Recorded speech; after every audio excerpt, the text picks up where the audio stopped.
গেল কয়েক বছরে বাংলাদেশ ক্রিকেট দলের সবচেয়ে বড় শক্তির জায়গা কি? এই প্রশ্নের উত্তরে নিশ্চিতভাবে প্রায় শতভাগ ক্রিকেট বোদ্ধাই উত্তর দেবে বোলিং ডিপার্টমেন্ট, বিশেষ করে পেস ইউনিট। এই তো সবশেষ 2 টি-20 সিরিজ জয়ের পেছনে মূল কারিগর ছিলেন মুস্তাফিজ, তাসকিন, শরীফুল, তানজিম সাকিবরা। আর সবচেয়ে বড় সমস্যার নাম যে ব্যাটিং, সেই বিষয়েও দ্বিমত করার মতো লোক খুঁজে পাওয়া দুষ্কর। তবে ব্যাটারদের সমস্যা কোথায়, উন্নতি করতে কি করতে হবে, এমন বিষয় সবসময় থাকে চর্চায়। কিন্তু বোলিং ডিপার্টমেন্টেরও যে একটা বড় সমস্যা আছে, সেটা কিন্তু প্রায় চলে যায় পর্দার আড়ালে। একবার ভাবুন তো, সবশেষ চ্যাম্পিয়ন্স ট্রফিতে কতটা কার্যকর ছিল বাংলাদেশের পেস ডিপার্টমেন্ট, কিংবা ভারতে অনুষ্ঠিত হওয়া সবশেষ ওয়ানডে বিশ্বকাপে কেমন করেছিলেন তাসকিন, মুস্তাফিজরা। আরও নিকট অতীতে গেলে সবশেষ পাকিস্তান সফরে কতটা পিটুনি খেয়েছিল বাংলাদেশের বোলিং গ্রুপ, মনে আছে নিশ্চয়ই।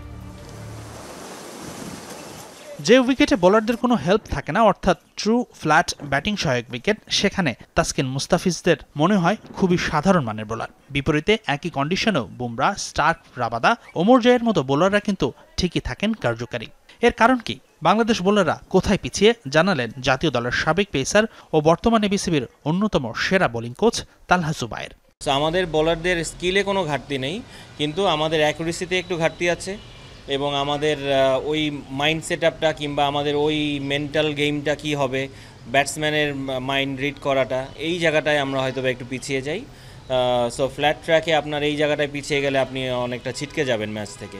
বাংলাদেশি বোলারদের স্কিলে যখন ঘাটতি নেই, তাহলে তারা ব্যাটিং উইকেটে অন্য দেশের পেসারদের মতো পারফর্ম করতে পারছেন না কেন?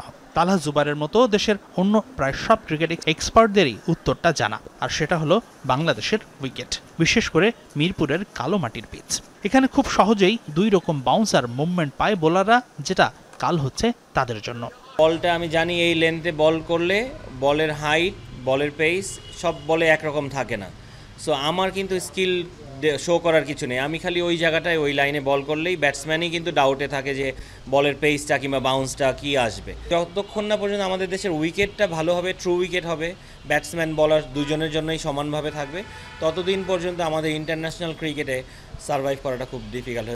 আমিনুল ইসলাম বুলবুলের বর্তমান বোর্ড মিরপুরের উইকেটে ব্যাপক পরিবর্তন আনার উদ্যোগ নিয়েছে, কারণ ট্রু উইকেট না করলে বাংলাদেশ দলের সাফল্যটা হয়তো বোতলবন্দি হয়ে থাকবে মিরপুরের চৌহদ্দিতেই। তাই তো ব্যাটারদের বিকাশের পাশাপাশি বোলিং ইউনিটের উন্নতিতেও ব্যাটিং উইকেট করাটা খুব জরুরি।